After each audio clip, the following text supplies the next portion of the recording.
get started so we don't take up the whole evening. We might have some UW CrossFit Club people here that need to go work out, right? So we don't want to mess with that. My name is Nicole Bleak. I'm a trainer at CrossFit 7220. I noticed there's a few just community members here, and we're glad to have you. Anyone's welcome. I want to recognize Mike Kometz in the back. Wave, Mike. He's our man. He's the man. And I want to thank Marcy and Derek Smith for helping set up this room. This is a lot more comfortable than sitting on the gym floor, right? So we thank them. Just a brief intro of why we do this. Nutrition is so important. Even if you're not into fitness, it's important. But if you want to get the full benefits of any fitness program, then nutrition is vital. And so we want to make sure we share with you what we know and that what we've seen work for us and for the other athletes at our gym. We want to share that knowledge with everyone, whether you're a member at CrossFit 7220 or not. There's a lot of nutrition programs out there and shakes and fad diets, and this is not one of those. We're not here to sell you anything. We just want to give you information. And I'm not saying any of those other things out there are bad. We should all have open minds and listen, but we have to be careful too. A lot of those things out there are short-term results, and just listen, but be careful what you get roped into sometimes. So I want to introduce two of our trainers who are here tonight, and they are very knowledgeable. And before I do that, I'm going to tell you that because we're presenting this does not mean that we're perfect, that all the trainers at CrossFit 7220 are perfect at eating. We're always working on it every day, but we have learned some things that we think work, and we want to share them with you. So I'm going to introduce, first we're going to hear from Steve Prager, and when he's finished, Jeff Selden. So we'll give it up for Steve.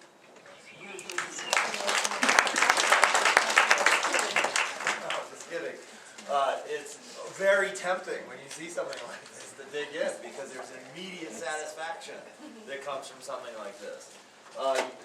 You eat that, and your body has a biochemical reaction to it. It fundamentally changes what's going on inside your body, and your body says, "Hey, that feels pretty good." And then a little while later, you feel like crap. And so what do? Get another marshmallow, okay? Or 7 or 10, whatever it is. And so a lot of what we're going to talk about today is centered on what's going on inside our bodies when we eat. A lot of the zone diet, which you'll hear a little bit about, is based on these principles. But what I'm going to talk about isn't really what I want you to think of as a diet at all. When I hear the word diet, I think of diet in biological terms. Animals eat food to survive. Okay? We're animals, we eat food to survive. That's about as much sort of rigor as I want you to put into the word diet. What I'd really like you to think about is a way of eating.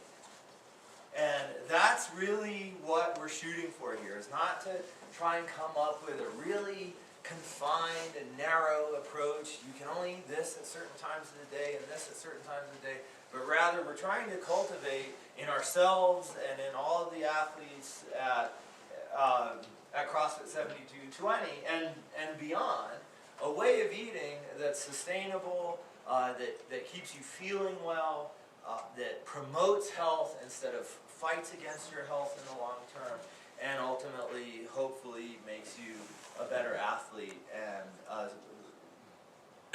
stronger in the gym. So first, quick show of hands. Who's in boot camp right now? Okay, good. That's excellent. My name's Steve.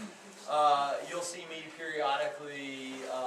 I'm in the weekend WODs, occasionally on Saturday. I'm known for my warm-ups. Today I think we left 3 people passed out on the floor. So anyway, we a good time with all this. Eating should be fun, okay? I like to eat. Who likes to eat? Yeah, there you go. I like to eat a lot. And, you know, it's a good thing. And thinking about food choices becomes pretty important when you do like to eat. And again, thinking about eating in a way that promotes good food choices in the long term and within our families and so on is also important. Part of what I want to talk about today is sort of where foods fall on the spectrum of good to bad. Now, that's not to say there's any food that's inherently bad. I'm not going to walk over here and I'm not going to get mugged to buy a marshmallow, right? Well, maybe. It depends on how many marshmallows there are. But what we're interested in is sort of how foods work in our body and how food choices affect our well-being and how we feel and how we perform.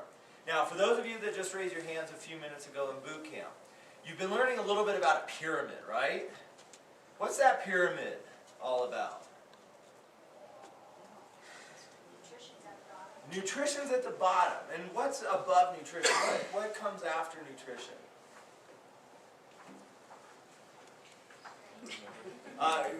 You're close. That's not the next one. Metabolic conditioning. Then we get into strength. Then we get into throwing and manipulation.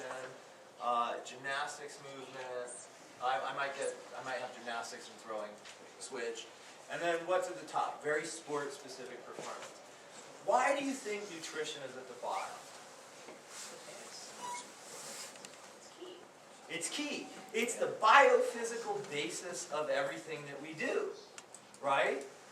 The food we eat supplies the energy for our bodies. Now, in gross terms, and this is what Jeff's going to spend the majority of his time talking about, in gross terms we divide foods up into 3 primary macronutrient categories. What are those macronutrient categories? Protein, carbs, Fat. and fat. Where do you think we go wrong? I hear carbs, but probably many of you are thinking fat. You know you're supposed to say carbs, right? But yet, if there's probably many of you in the room that if I said eat more fat, that's going to be just. See, I saw it right there. So we have to talk about, you know, the fact that there are different kinds of carbohydrates, there are different kinds of fats, and of course there are different kinds of proteins as well. Now, when we start looking away from the sort of macronutrient model and we start looking into sort of different categories of food, okay? Let's do a little brainstorm on categories of food. What would be a category of food that would say map to protein? Steak. Steak, meat, okay? Good. Beef. Anything else? Dairy? Dairy's a funny one. Who said dairy? Dairy's a funny one. Dairy is one that we have to think about in multiple ways because dairy is really food for baby animals, right? And because of that, it has a composition that's made up of all of the macronutrients. And so dairy is a little bit confusing, and we'll visit dairy in a little bit. But dairy is a source of protein. What are some others? Nuts. If you're thinking about nuts and somebody said, okay, you need to get 20 grams of protein, would that be a go-to protein source for you? It might not. It might be a complementary protein source because, again, nuts are accompanied by another kind of macronutrient. What is that? Fat. Fat, that's right. They're also accompanied by fiber, okay, which is a carbohydrate which helps our bodies work in a particular way. So we see nuts maybe not really central to this idea of a protein category. We heard meat, chicken, fish. Anything else? What about vegetables? Vegetables. Vegetables do have some protein in them. But again, one of the things that we find, and I'll leave this to Jeff to talk a little bit about more, is our demands for protein are going to go up as we're increasing our lean body mass, okay? And so if we're just relying on vegetables, it actually becomes pretty difficult to get enough protein easily. I am happy to talk to anybody about trying to approach anything we're talking about today from a vegetarian perspective. I was vegetarian for 25 years until a year ago. And that sounds like an admission in like a support group meeting. It's been 365 days since I've eaten a vegetable, or tofu or whatever. Point being is when we start looking at what we're bringing in as food, we have to start making good decisions, and we have to start making decisions that are going to get us enough of these individual nutrients that we need. Now, one of the things you'll hear a lot about in the context of CrossFit and many of the different ways of eating that you'll hear about in conversations with trainers and with others around you are certain ideas about the paleo diet and other principles along those lines. You might hear something referred to as the primal way of eating. Really, these are based on some research. You can credit it as much as you like or not, but there are a couple really interesting principles that come out of things like the paleo diet and the primal way of eating. And one of the key principles is eating in ways that do not promote an inflammatory response in your body. Okay? So a lot of the food choices that I'm going to talk about are ways in which we want to sort of eat so we're promoting less of an inflammatory response. And that means certain kinds of foods we want to avoid, certain kinds of foods we want to tend to eat. Now, on this protein side, there are foods that we can eat that tend to actually be provide a lot of support in terms of preventing inflammation. Does anybody have a sense of a protein food that would be good for preventing inflammation? Chicken? Chicken is probably not one that I would go to immediately, and the reason is the type of fat in chicken is what's called an omega-6 fat. And a lot of what we're looking for when we start talking about anti-inflammatory choices are higher levels of omega-3 fats. Because one of the things that happens in our bodies is our ratio of omega-3 to omega-6 is off. And so can anybody think of a food that would be high in omega-3, for example? Fish. Fish. Any particular kind of fish? Salmon. Salmon, fatty fish, right? So fatty fish, again, are foods in these protein categories that are the kind of thing that we can go to for nutrient support and for promoting a healthy body instead of fighting against a healthy body. Now, one of the things that we'll talk about as we move through the different types of macronutrients is that you know, there's nothing that's particularly good or evil, as we were talking about these corn marshmallows over here that I may eat by the end of the night. But there's really a continuum, right? And so what we want to do is we want to try and position different foods on a continuum. And if we start thinking about healthy foods to eat, we start thinking about choosing from foods that are going to again, have an anti-inflammatory effect as opposed to an inflammatory effect. This means, in the case of chicken, you do a little bit better eating, say, lean cuts of chicken, chicken breast, as opposed to eating a bunch of chicken skin and in dark meat. Does that mean you can't enjoy that? Not at all. It just means when you're trying to look at your diet and the way in which you're deciding what to eat, you have a basis for deciding the potential consequences of eating, say whole chicken with all the skin versus eating something like the chicken breast, which is a leaner choice, less omega-6s. Likewise with fish, you can eat something like cod and have great protein, it's super lean, almost no fat, very healthy. At the same time, if you want to make your choice of fish a little bit healthier, you can look towards something like the salmon that we talked about just a minute ago. Now,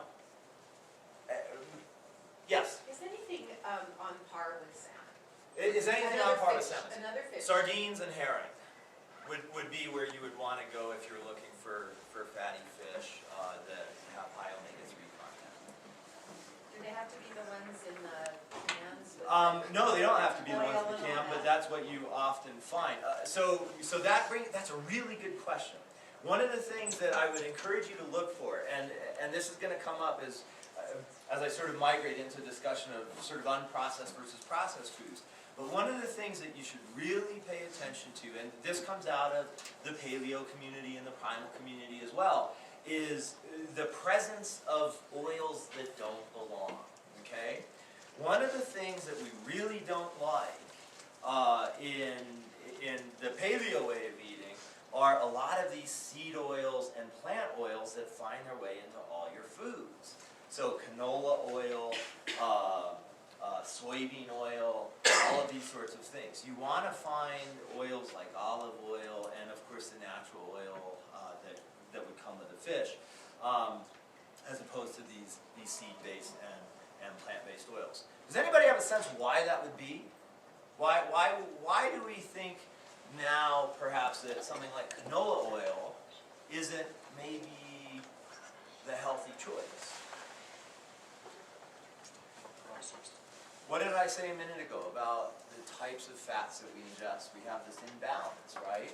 We're consuming an inordinate amount of these vegetable-based oils. A consequence of that is we're consuming an inordinate amount of these omega-6 fats, and these are causing oxidative stress and an inflammatory response in our body. In fact, I'm going to go over here. Notice, nothing over here has an ingredients list. Hopefully this has almonds in the ingredients.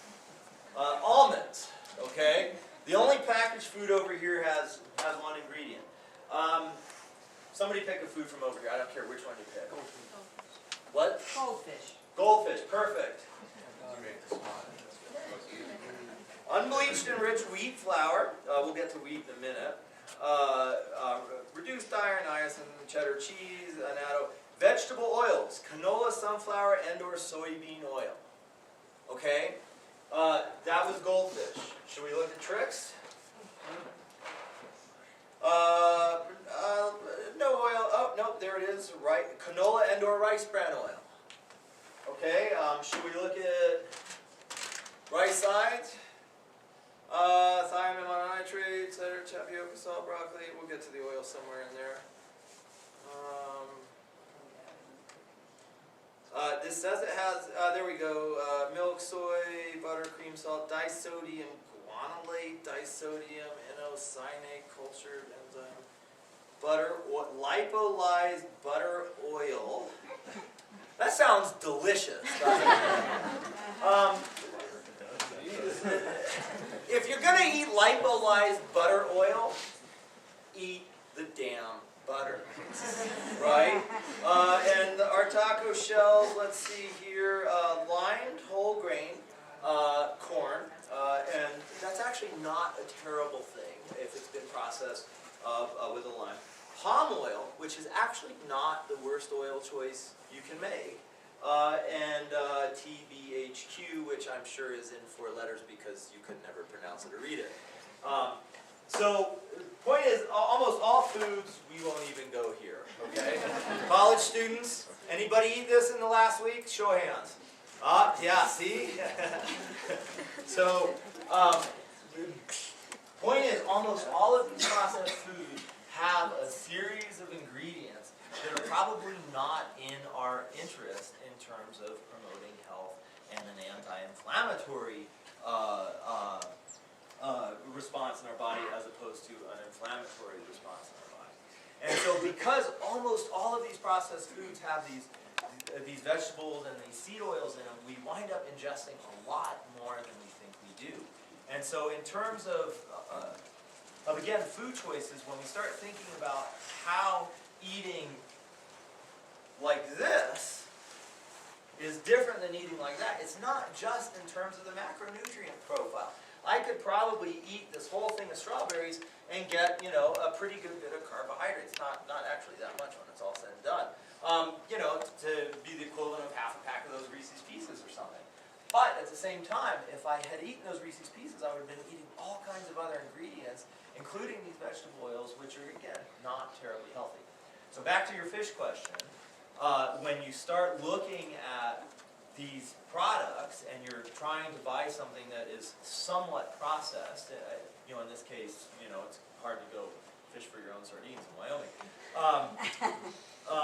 Look for the ones that don't have anything else added, or that simply have olive oil added as a reasonably good fat. So we talked a little bit about proteins. One of the things that we hear a lot with the sort of eating this way is that it's expensive. I have to buy all this meat, or I have to, buy this and that. Well, there are reasonably priced sources of all this stuff. What you want to start looking for are lean choices, particularly in terms of how this factors into thinking about the zone that Jeff will talk about in a minute. And to the extent possible, it's nice if you can find organic choices or wild choices, which is particularly easy in the case of fish, not as easy in the case of beef. There's a lot of evidence to suggest that grass-fed and grass-finished beef, for example, is somewhat healthier than beef that's raised on a feedlot. There may be people that would debate that, particularly in our community. Both sides exist in this argument right here within Laramie, and it's just important, again, to make balanced choices and to sort of spread the wealth around as you're looking at different sources of protein. My dinner tonight was vegetarian, actually. I had tofu, but that's not something that I eat every day because I'm dividing up where my protein is coming from. So we had started talking about fats. Fats are, again, a really important part of this process. What are some typical sources of fats? We heard nuts earlier. Nuts are a very healthy fat. Avocado, also a very healthy fat. Olives, who said olives? Olives are actually a very healthy fat, except for one little issue. What do you think the issue is? Yeah, sodium. Okay, a lot of sodium. One of the things that happens when you get away from food like this and more to food like this is you find that your sodium intake actually goes down, and in some cases you actually need to start adding salt to your food to have sufficient sodium. And it also makes it taste good, so that's kind of a bonus. But yeah, one of the challenges with olives tends to be the sodium content. And that also applies to almost all processed food. Sodium is one of these sort of hidden killers that's in a lot of these processed foods. If we take a look at Mr. Friendly Ramen here, sodium, 830 milligrams, 35% of your RDA of sodium. I'm neutral in terms of what the RDA means to me. There's lots of discussion about RDA, a recommended daily allowance of different nutrients, but nevertheless 830 milligrams is quite a bit of sodium, okay? And that's for half a block. Okay? So when you do make food choices that involve things like ramen, realize that this is 2 servings. Okay? Now, so what are some other healthy fats? Coconut oil. Coconut oil. Who said coconut oil? That's my favorite. I'm a big advocate of, yeah, that's right. I'm a big advocate of coconut oil. Now, coconut oil is one of these things that has kind of been a bad guy for a while. Why was coconut oil a bad guy for a while? Anybody know? Used it for popcorn. What's that? Used it for popcorn. They did use it for popcorn, but why was it bad? I actually use it for popcorn. If I make popcorn for my kids, I don't eat it. Saturated fat? Saturated fat. Now, let me ask you this. Is saturated fat necessarily bad? No, our bodies actually need saturated fat. Now, we need a certain profile of saturated fat, and coconut oil actually happens to have a number of types of fatty acids that are very useful in our bodies. Now, if all we're doing is eating a bunch of saturated fat, a bunch of carbohydrates, and we're not eating a bunch of sodium, as we just saw, that's not going to be very healthy. However, if we're particular about the saturated fats that we're taking in, saturated fat from, say, for example, grass-fed beef, from eggs, from a little bit of coconut oil or coconut milk. What are some other sources of saturated fat? Butter, grass-fed butter, for example. Kerrygold butter is a great resource. If we get a little bit of that into our diet, it's actually healthy for us. And so by sort of wiping out entire categories of nutrients, macronutrients, or even subsets of those macronutrients, we're actually undoing healthy things. Now, part of the reason saturated fats are important is because of our hormonal response and the way in which they promote and support different hormones, particularly related to muscle building, and also inflammation. A certain amount of saturated fat is important for this anti-inflammatory business that we've been talking about. So again, fat is not the enemy. Certain amounts of saturated fat are actually necessary, and we can look to healthy sources like the grass-fed butter, like the coconut oil, and like the grass-fed meat for those fats. Now, carbohydrates. One of the things that I just said a moment ago is that we don't want to knock out entire categories of macronutrients. I admittedly am one who probably operates a little bit lower in the carbohydrate level and a little bit higher in the fat level. That's what works for me. One of the things that Jeff may address, and we can come back to in the Q&A, is that we're all N equals 1 here. Okay? There's no rubber stamp that's going to work perfectly for everybody. You're going to have to experiment a little bit. Not too much. That's the trick. But carbohydrates are also very important. Now, there's a range of choices for carbohydrates. What you see over here, are these mostly carbohydrates with maybe the exception of the eggs and the nuts to a degree? I mean, there's carbohydrates in here, right? Yeah, there's a lot of carbohydrates on here. Are they very dense sources of carbohydrates? Not terribly dense sources. So when we start thinking about carbohydrates and we start thinking about healthy carbohydrates, what we want to do is we want to find sources of carbohydrates that are A, healthy, bring in lots of nutrients, and again, promote a response in our body that is supportive of this sort of anti-inflammatory set of goals instead of this set of inflammatory goals. Now, what are some other sources of carbohydrates? If you were fueling up prior to your CrossFit days and you needed to go on a run, right?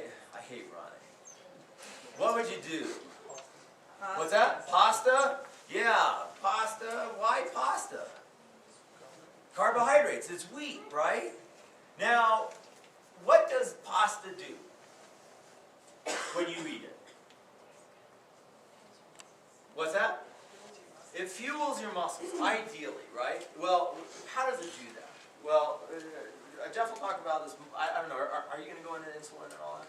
Not deeply. Not deeply. It promotes an insulin response in our body. Insulin is a storage hormone. Okay. Now the thing is foods like this promote a much lower insulin response than foods like that bowl of pasta. And so the consequence of eating pasta is really not that much different than eating marshmallows. Okay? It really isn't in terms of what's going on inside your body. Now, we've been led to believe over the years that the way in which we sort of circumvent or counteract that, unhealthy pasta is to get whole grain pasta. So if you have this spectrum, okay, on one end of the spectrum is, let's pick a broccoli, okay? Broccoli's on one end of the spectrum. And on the other end of the spectrum is Wonder Bread or your nice, white, yummy Italian pasta. Where in the spectrum is your whole wheat pasta? Right next to the Wonder Bread. It's like right there, right? So we haven't done anything. We haven't really improved our way of eating at all by staying down towards that end. The way I like to think about it, and the way I like to think about all food in general, is the less processed it is, the less refined it is, the better it is for you. And there are very few instances where that doesn't really work. An example is oatmeal, right? Who likes oatmeal for breakfast? Yeah, handful. Who eats instant oatmeal for breakfast? Pasta eaters. Might as well have those marshmallows. Now, how can we move away from that instant oatmeal choice that elicits this quick and dramatic insulin high and low? Well, Still cut oatmeal? steel cut oatmeal. That's exactly right. That actually looks like something that grew, right? And that gives you a sort of a basic way of working kind of into a lower level on the glycemic index than the highly processed instant oatmeal. Now, there are other choices for carbohydrates. Fruit are obviously one of them. Fruit is a really interesting one, though.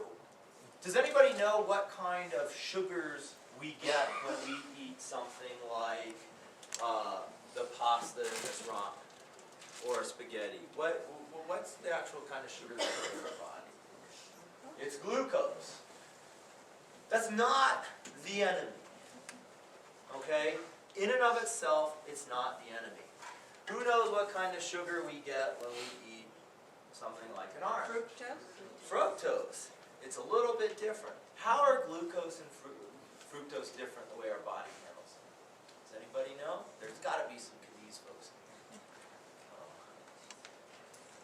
What's that? I said, I just read about that. Yeah. Can you pull it up? I think it goes back to the insulin, doesn't it? Well, it does partly. Partly. It has to do with how they're processed within our body. Who knows what part of our body processes fructose? It's big and brown and in your middle. Stomach? Liver. Okay? So the thing about fructose is, again, it's a sugar that we find in many things, especially processed foods. High fructose corn syrup, you've probably all heard that line more than once at this point. And the problem is too much fructose can cause the accumulation of fat around the liver, whether or not it's coming from fruit or from alcohol. Alcohol is a different kind of sugar, of course. Or corn, yeah. All these other good things. So again, some of those carbohydrates in moderation are probably okay. However, when you start thinking about food choices and you start thinking about sources of carbohydrates, that's a pretty sugary treat. If you're going to look for a carbohydrate source that's going to give you more sustained energy, you're going to want to look for something more in this pile. Okay? Be careful about bananas. Bananas are okay. I'm not against them. All right? They serve a purpose. Now, so less process, that's one take-home message. Look for all of these seed oils that we find in lots of our processed foods. One thing you can do to avoid the seed oil issue is you can buy high oleic safflower and sunflower oil. Okay? High oleic oils are oils that have a much more favorable omega-3, omega-6 profile. So if you're going to cook, for instance, cook with something, you can cook with a high oleic oil, and that's going to be a much healthier choice than cooking with, say, just a canola oil out of the thing. Where does the grapeseed oil fit in? A grapeseed oil is good. The issue with grapeseed oil is that it has a fairly low polymerization temperature, and when you start polymerizing an oil, it oxidizes, causes inflammatory stress or oxidative stress in our body, and therefore it's not ideal. So grapeseed oil and olive oil, I actually won't saute anything really hot with olive oil anymore. I'll use a high oleic oil as opposed to something like olive oil or coconut oil. That's another one that I'll use because again it won't polymerize. What are you looking for when you're saying high oleic? Is it gonna say that? It will. It will. So How do you spell that word? OLEIC. Okay. And it'll be high oleic sunflower or high oleic safflower oil is typically what you'll see. And these are basically really refined oils. Remember I said a moment ago there's a few exceptions. That would be one of them. This is one place where refinement is actually in our interest because it results in a favorable fatty acid profile. What about flaxseed oil? Flaxseed oil is not bad. Flaxseed oil is not something you'd want to cook with, again, because it oxidizes very easily. Flaxseed goes rancid very quickly. And so your best bet, if you'd like to consume flax, it's promoted as a healthy source of omega-3 fat. It's actually debated whether or not those are the omega-3 fats we most need. But the best choice is to buy whole flaxseed, keep them in your fridge, and grind them up prior to eating them. Is that what flaxseed meal is? That's what flaxseed meal is, but I would not buy flaxseed meal. Because, again, once the flaxseed is ground up, all those oils are exposed to air, and as those oils become exposed to air, they oxidize. The oxidized oils have an oxidative stress in your body, and that's inflammatory as opposed to anti-inflammatory. Was there another question somewhere? Yeah. No. What about lard? Lard from pastured animals is actually considered not a terrible source of fat. But I would not eat lard from commercial, feedlot kind of. That's me. So, my perspectives on food are, again, cultivated over several years of just diving into this and being very interested in this, transitioning from vegetarian to not vegetarian, and just constantly learning. As Nicole said, none of us are the masters of the universe. We're all learning as we go. So again, take-home messages. There are good choices. There are good fats, and there are good foods. Look on that continuum of the least processed that you can possibly do, the fewest ingredients. Eat food, not food-like products. Okay? I'll be around for questions after we're done. We're kind of at the halfway mark, and so I'll hand it over to Jeff. Okay, thanks, Steve. So don't talk to me if you want advice on the vegetarian diet. I'll have absolutely nothing to say. I had elegant Brussels sprouts for dinner. So. If you're looking in terms of food quality, there is the best quality meat you can have running around the state. So if you hunt, that's what you should do. You should get your meat from the source. Okay. So I'm going to talk about the mechanics of the zone diet, but more the mechanics of the zone diet and how it gets implemented in CrossFit. So there's a little bit different. So the Zone Diet was created by a guy named Barry Sears. He was a biochemist, still is a biochemist, studying drug delivery, basically. And it turns out that in these studies they found these things called eicosanoids, which are paracrine hormones, which they believe control and regulate the body's responses to basically everything. And so he came up with some ideas about how you would actually control the eicosanoids. That's where the Zone Diet comes from, and so we can get into the mechanics of the Zone Diet in a second, but I just want to say that one of the reasons that CrossFit took the Zone and ran with it is because, one, it's measurable, and two, it's repeatable, right? And this is exactly what CrossFit does. You measure and repeat everything. So if you have a diet that you are constantly measuring and then you can sort of repeat, and again, what you're repeating are the macronutrient profiles in your meals, then you can use this as a basis to decide, is this helping my performance or is this not helping my performance? So as far as its use in CrossFit, you'll find that what happens is that anyone you talk to who says they're doing the Zone, if you press them a little bit, it's not the Zone according to Barry Sears. It's a tweaked version of the Zone that works for that particular person. And the reason they know it works is because they've had this consistency of measurement and repeatability of what they're eating. Over a course of time, they've been able to test changes and see, yeah, I did a lot better this week eating twice as much fat as I thought. Or I did a lot better, I felt a lot better this week lowering the amount of carbohydrates and raising the amount of protein a little bit. So you can play around with this if you have a record, if you know what you've been doing. This is the point of why the Zone is so important as a starting point in CrossFit. So in terms of just improving the quality of being, you should shift to this side instead of that side of the table. In terms of really trying to improve your performance in CrossFit, then you want to go one step further. So not only do you want to shift to eating this type of stuff, but you want to start weighing and measuring it. The Zone is a great way to transition from the standard Western diet to something that's not going to be as well inflammatory or just bad for you. So negative health consequences of eating all of that stuff are pretty well documented. And so you're going to see, as you sort of poke around in the Zone, there's going to be CrossFit Zone, right?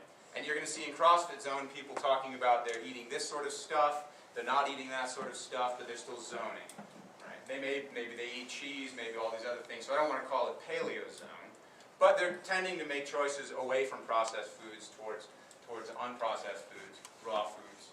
Let me not say raw foods, because that actually means something in some other diet sense. But I mean foods like this instead of processed foods. And then you have the other type of Zone, like that you get from Barry Sears if you read his book. And if you want the science and things of that, that's a great place to go. But you'll also find in there that he gives prescriptions for Zone meals that include Snicker bars and things like this. So he's not, at least at the beginning, he was definitely not as concerned with the source of the food as much as he was concerned with this particular macronutrient ratio, which is the heart of the Zone. So what you'll find, my advice to you would be, go for the Zone and go for the better food. Do it both. Give up the garbage. Even if you don't Zone, if you just give up the garbage, you're going to be better off. But the Zone is a great way of sort of forcing yourself to realize how much garbage you actually eat. Okay? If you're forced to measure how many carbohydrates you eat in a certain day, you're going to be shocked. You're going to be absolutely shocked. So basically, here's how it works. There are, as Steve said, these three macronutrients that you're really going to worry about. There's protein, there's carbohydrates, and there's fat. And the Zone system works as follows. So every meal you have is going to be blocked. Okay? So for example, if I'm going to have one block of food, that's going to consist of some kind of amount of food that has 7 grams of protein, 9 grams of carbohydrates, and 1.5 grams of fat. Okay? That's going to be one block of each of those things. And if I have a one block meal, that means I'm getting 7 grams of protein, 9 grams of carbohydrates, 1.5 grams of fat.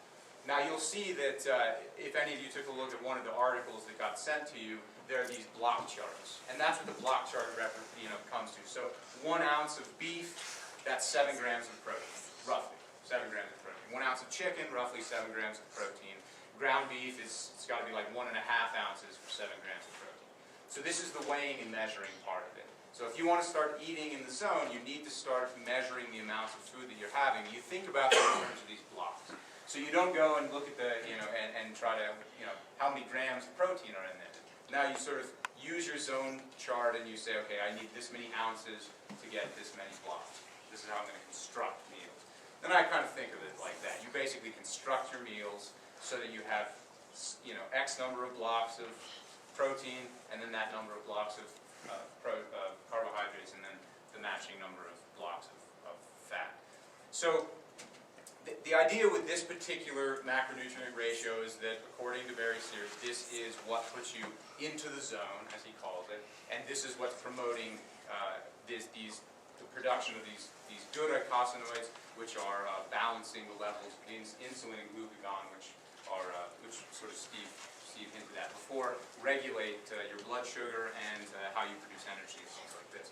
And so, being able to control that stuff, the idea is that, how do you control these sort of insulin responses in your body? How do you control the regulatory mechanisms of your body? You usually think, well, I'll go to the doctor and they'll prescribe me some kind of medication.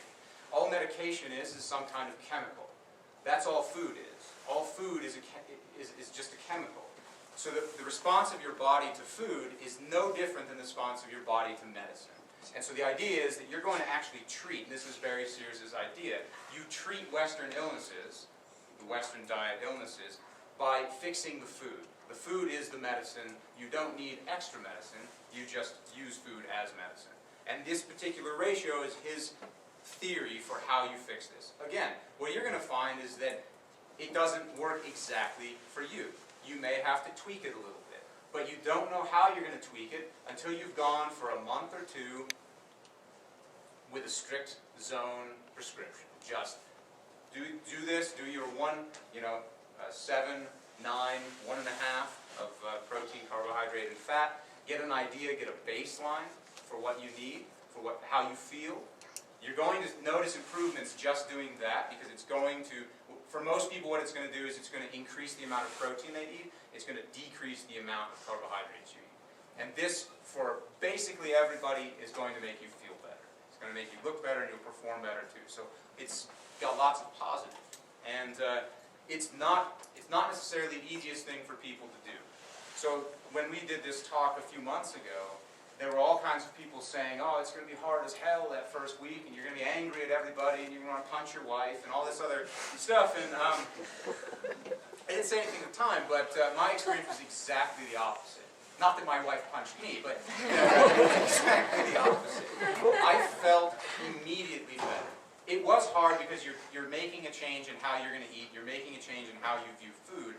That's going to be hard. You're breaking habits. That's always difficult. But I felt better immediately, and I noticed an improvement in CrossFit immediately. That sold me on it. At that point, I was hooked. So I would say, don't pay attention to the negative stuff at the beginning. Pay attention to, do you feel better? Are you performing better? Do you have more energy different times of the day, and things like this. And so there's all kinds of aspects of the zone that are kind of technical. And you won't really realize those sort of questions until you get into it, or until you start trying to do it. And then there's all kinds of resources. So people at the gym are resources. Online there are resources. I'm a resource for these types of technical questions when you get into it. Like, oh, you go to some kind of package and you look on the back or something like this, and you have to figure out, because this isn't, for example, on the zone chart. So how many blocks is this? And then you actually have to do a little bit of math on the back of the thing. But you learn to live with it, and it's not so bad. And again, if you see improvements, you run with it. Right? That's the point. The point is to make this change, to see the improvements, to feel better, and then to go from there. So once you've laid this baseline down, just following a standard zone prescription, then you can, after that, tweak it a little bit. Not dramatically. You're not going to say, okay, well, I have been eating 16 blocks a day, and let me go ahead and try 20, just some week. I mean, that's a huge change in the amount of food you're going to eat. I've tried that. You feel horrible. Yeah. that's a dramatic change, and it doesn't matter if you're zoning. If you're eating way too much, you're going to feel it. Okay. Yeah. So the things to keep in mind about the zone diet is it is anti-inflammatory. That is one of the main ideas behind it. The other thing, it is calorically restricted, so you aren't going to be able to eat as much as you would like sometimes. All right. It depends. You're not going to be able to eat physically as much broccoli as the zone would sort of ask you to do. But on the other hand, so you're not necessarily going to feel hungry. On the other hand, though, you may have cravings for sweet things, and that's going to get you. That's going to be one of the harder things. I think that's what people struggle with is sugar withdrawal. But remember, the sugar is not good for you. So you have to sort of just suffer through that. It goes away. Eventually, your cravings for sugar go away. That's me. I just replace it with meat.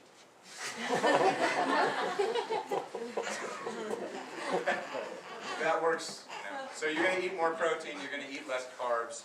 It's going to be good for you. Right?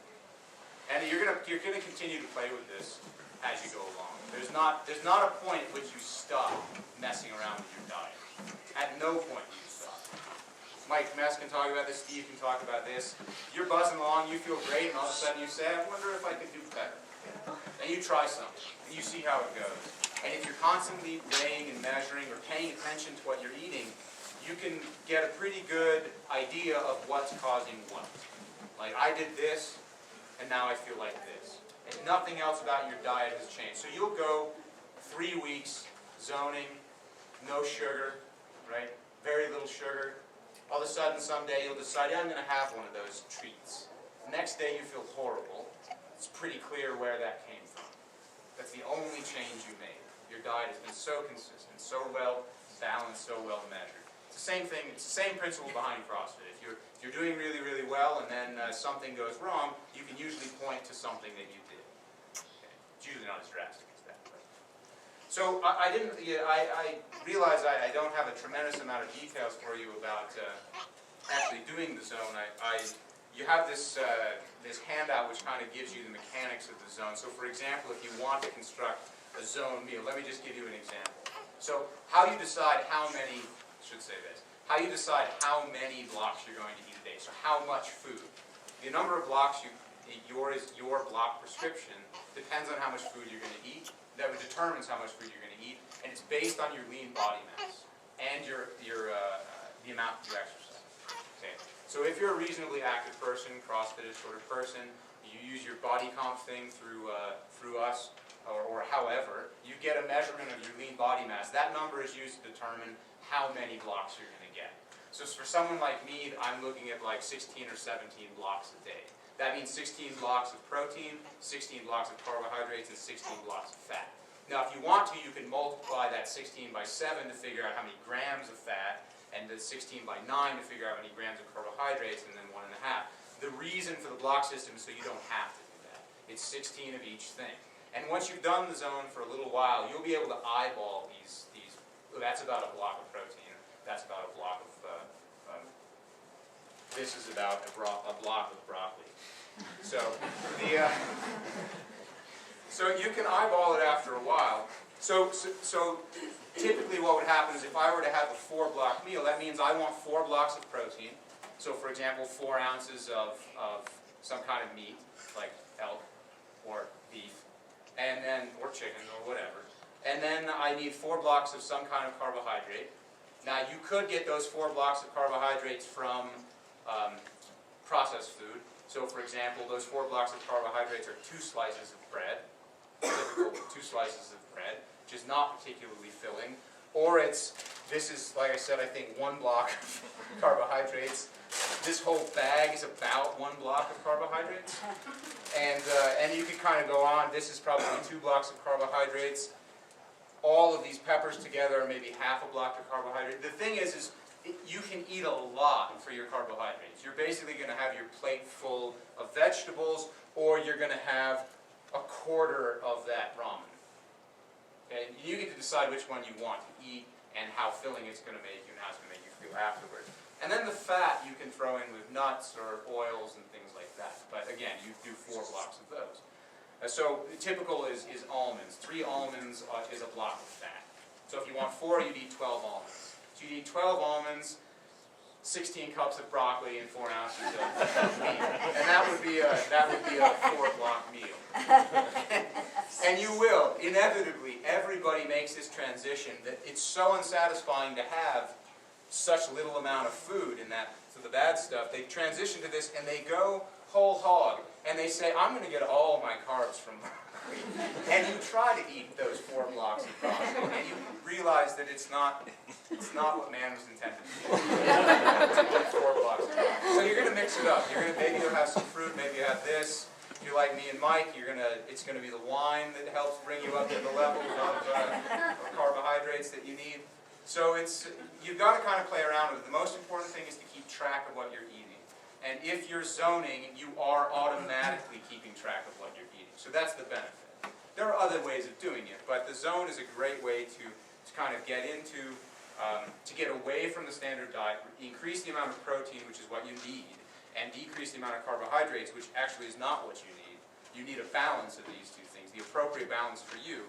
And the zone is a great place to start, and then you sort of tweak it from there. Maybe you need more protein or less protein, or more fat or less fat. It depends on the person. But you won't know until you set a baseline. So I'd recommend everybody at least 6 weeks zoning. At least 6 weeks zoning, just to see how you feel. Set a baseline. You know exactly what you've been eating. You'll be able to see the benefits, hopefully, after that time. And then you can start to tweak it, and you can decide. And it's really hard to go back. Once you've zoned, once you've cut the carbohydrates down, right? And everybody at the beginning, it's like when we did this nutrition challenge last time, they're like, I can't wait till the nutrition challenge ends. I'm going to eat whatever I want. And then, I don't know if it's a feeling of guilt or what, but you can never go back. You try, and you feel horrible. You're like, nope, I got to go back. I got to go back and zone, because it just doesn't work otherwise. So, and it's not a bad thing. It's it's good for you. So it's not like you're being pushed over the dark side. So it's not. I'm not going to say it's easy. That's CrossFit. Yeah, that's CrossFit. So, all right. Any questions? Yeah. So can you explain me it seems like it's really important that all these nutrients come into your system at the same time. Yes, that's. Well, so the idea is that particular. So the fat part plays effectively no role in that aspect of the zone. It's there because you need fat to live, and you just bring it in along with everything else. The real thing is the carbohydrate protein ratio that you ingest and the response that your body has from those particular macronutrients entering your body. So the idea is that in that particular ratio, you get this response from your body that balances the insulin glucagon levels in your blood. So ideally, you never have spikes. You never have spikes or dips of your insulin. That's kind of what it's trying to do. And you'll find different people. There'll be people who eat effectively zone, but they don't worry about when they take these nutrients in, and it works for them. You'll find other people who swear that they need to eat these things in these ratios to feel right. That if they eat the protein and then they wait too long and they eat the carbohydrates later, they just don't feel right. There's an awful lot of this that is based on how you feel. Just listening to how you feel. And it's really difficult to do that until you've gotten some consistency in the diet, and then you can kind of measure changes off of that. But the idea is that it balances the response. You need this to sort of be, and it's got to be. It's not precise. So I don't want to give you the impression that if you eat 7.5 grams of protein and 9 grams of carbohydrates, well, it's all to hell, and you might as well eat that bag of marshmallows. It's not that precise. You're going to be somewhere within a certain window is what you're looking for. And that's where this variability from person to person comes in. Your window might not be exactly the same as everyone else's window, but you got to start somewhere. So you can start with that. So it has to do with the body's response. If you just ate the carbs, you wouldn't get the same responses as if you had the carbs with some protein. And if you eat the carbs at lunch and the protein at dinner, Right, this idea of saving up your carbs. Did you hear about this? All right, well, I think Mike heard about it. Anyways, the idea of saving up your carbs during the day so you can have a bender at night is not zone. You can do it, but don't call it zone. Yeah. Jeff, do you want me to explain some of this really? Yeah, I think this is really good. As far as like the practical aspects go, this is better than anything I can do. Just really quick, I'll just tell you what's on this table. This is a scale, you get this at Walmart, but if you're gonna do this, you probably need one of these measuring cups. I have an example here of a zone snack. Half of an apple is 1 block of carbs. You got your 3 almonds and your cheese. One thing, don't get hung up on, your protein has fat in it, right? So cheese has fat, meat has fat. That